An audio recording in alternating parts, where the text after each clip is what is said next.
Hello everyone, আসসালামু আলাইকুম। আজকে আমি আপনাদের সাথে শেয়ার করব ফ্যামিলি মেম্বার্সদের নাম ইংরেজি এবং বাংলা। তো চলো শুরু করি, লেটস গো। বাবা, father, মা, mother, ভাই, brother, বোন, sister, পুত্র, son, কন্যা, daughter, চাচি, মামি, খালা, ফুফু এদেরকে ইংরেজিতে কি বলে?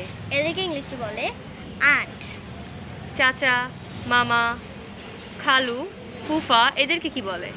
এদেরকে বলে uncle, দাদা অথবা নানা, grandfather, নানি অথবা দাদু। grandmother। আজকে এই পর্যন্ত, সবাই ভালো থাকবেন। আসসালামু আলাইকুম। সবাই একটা লাইক করে দিবেন। আল্লাহ হাফেজ।